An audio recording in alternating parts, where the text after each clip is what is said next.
আমাদের আলো ঝলমলে পরিবেশের পেছনে লুকিয়ে আছে এক গাঢ় অন্ধকার, যে অন্ধকারের গল্প কোনো কল্পকাহিনীর নয়, বরং আমাদের তথাকথিত সভ্য সমাজের এক নির্মম বাস্তবতা।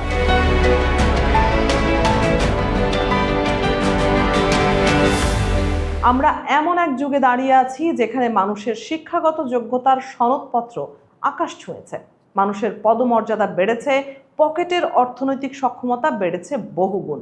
কিন্তু ঠিক একই সমান্তরালে আমাদের ভেতরের মানবিক পরিসরটা যেন সংকুচিত হতে হতে আজ শূন্যের কোঠায় এসে ঠেকেছে। রাজধানীর মিরপুরের একটি ফ্ল্যাট থেকে উদ্ধার হওয়া ৭৫ বছর বয়সী বৃদ্ধা নূরজাহান বেগমের পচা গলা লাশটি কেবল একটি মরদেহ নয়, এটি যেন আজকের গোটা সভ্যতার মুখে এক চরম চপেটাঘাত। প্রতিটি সন্তানের বিবেকের কাঠগড়ায় এটি এক বিরামহীন অমীমাংসিত প্রশ্নপত্র। বৃদ্ধ পিতামাতার প্রতি দায়িত্ব পালনে অবহেলার মূল কারণ সন্তানের মানসিকতা, আর্তনাদ, চিৎকার, নিঃসঙ্গতা, অসহায়ত্বের প্রতিধ্বনি। আমি অবাক যখন চোখে ভাসে বৃদ্ধ পিতামাতার আর্তনাদ। যে মায়ের সন্তানরা সমাজের চোখে আজ চরম সফল, সেই জন্মদাত্রী মায়ের জীবনের শেষ দিনগুলো কেটেছে এই নরকসম অন্ধকার ঘরে। চরম অবহেলা আর একাকিত্বের নির্মম দহনে পুড়েছেন তিনি। অথচ তার চারপাশেই ছিল আধুনিকতার সব জাঁকজমক। আকাশছোঁয়া ভবন, প্রযুক্তির অভাবনীয় উন্নয়ন কিংবা মাথাপিছু আয়ের চটকদার পরিসংখ্যান দিয়ে আসলে একটা সমাজকে চেনা যায় না।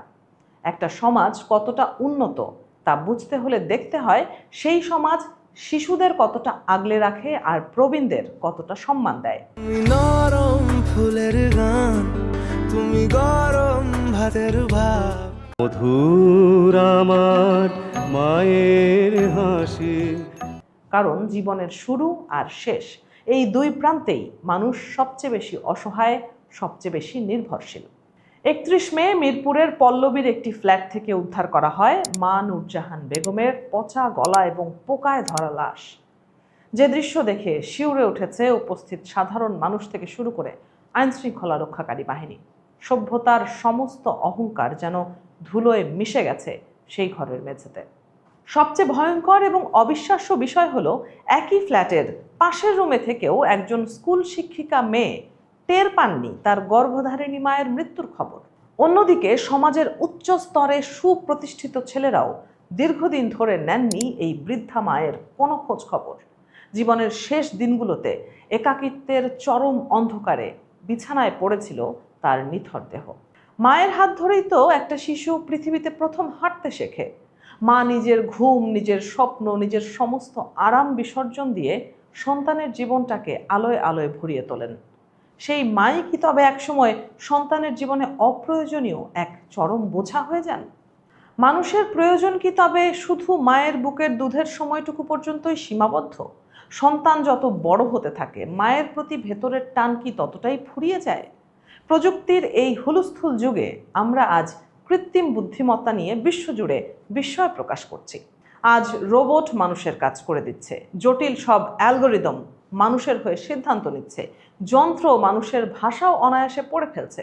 কিন্তু কোটি টাকার প্রশ্ন হচ্ছে, এই এআই বা কৃত্রিম বুদ্ধিমত্তা কি কখনো মায়ের বুকের দুধের সেই অকৃত্রিম স্নেহটুকু দিতে পারবে?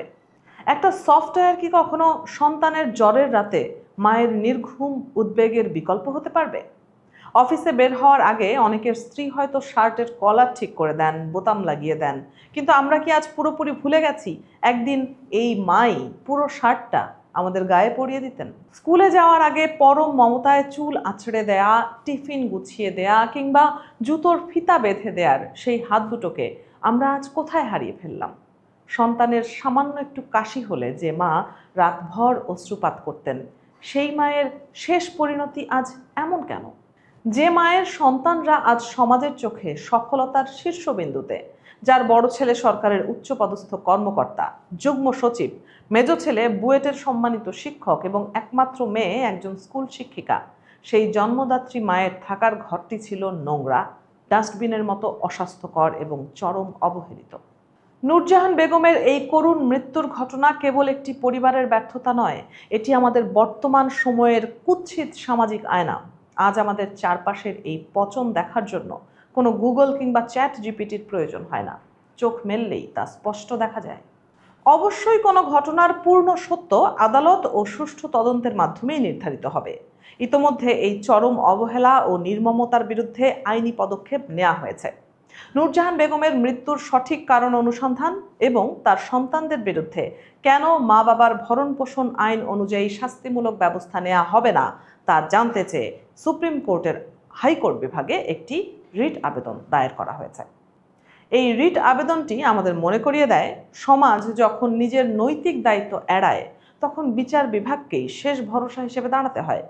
কিন্তু দেশের সাধারণ জনগণ যে দৃশ্য দেখেছে, একজন প্রবীণ নারী নোংরা পরিবেশে মরে পচে আছেন, তার মৃত্যুর খবরও সময় মতো কেউ জানেনি, এমন দৃশ্য আমাদের বিবেককে গুঁড়িয়ে দেওয়ার জন্য যথেষ্ট। বাংলাদেশে 2013 সালের একটি সুনির্দিষ্ট মা বাবার ভরণ পোষণ আইন আছে। সেখানে সন্তানের দায়িত্ব স্পষ্টভাবে নির্ধারণ করে বলা হয়েছে, মা বাবার ভরণ পোষণ, স্বাস্থ্যসেবা ও সঠিক পরিচর্যা নিশ্চিত করতে হবে।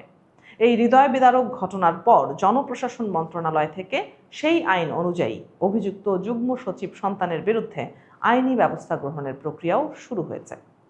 এর সঙ্গে যুক্ত হওয়া নতুন এই রিট আবেদনটি অপরাধী সন্তানদের আইনের কাঠগড়ায় দাঁড় করানোর প্রক্রিয়াকে আরও বেগবান করবে সন্দেহ নেই। কিন্তু সবচেয়ে বড় প্রশ্ন হলো, ভালোবাসা কি কখনো আইনের ডান্ডা দিয়ে জোর করে প্রতিষ্ঠিত করা যায়? আদালত কি কোনো সন্তানের পাথরে পরিণত হওয়া হৃদয়ে মায়ের জন্য মমতা সৃষ্টি করতে পারে? আইন প্রয়োজন, অপরাধীদের কঠোর শাস্তিও প্রয়োজন, কিন্তু তার চেয়েও বেশি প্রয়োজন আমাদের ঘুমিয়ে পড়া সামাজিক বিবেকের এক মহা শক্তিশালী পুনর্জাগরণ। অনেকেই আজকাল আধুনিকতার দোহাই দিয়ে বলেন, দেশে প্রবীণদের জন্য বৃদ্ধাশ্রমের সংখ্যা বাড়ানো উচিত। বাস্তবতার নিরিখে হয়তো এ কথার কিছুটা যৌক্তিকতা থাকতে পারে, কিন্তু এর মধ্যে কোনো মানবিকতা নেই।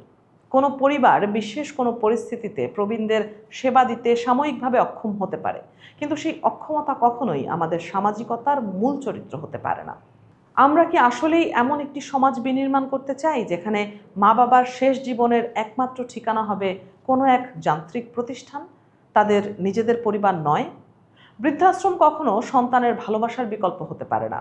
এটি বড়জোর একটি সহায়তাকারী মাধ্যম হতে পারে, কিন্তু আদর্শ সমাজ ব্যবস্থা নয়। আমাদের বাঙালি সংস্কৃতিতে মা শুধু একজন রক্তমাংসের ব্যক্তি নন, মা একটি চিরন্তন অনুভূতি, একটি নিরাপদ আশ্রয় এবং একটি গৌরবময় ইতিহাস। পৃথিবীর প্রায় সব মানুষই জীবনের সবচেয়ে নিরাপদ এবং শান্তির জায়গা হিসেবে মায়ের কোলকেই বেছে নেয়।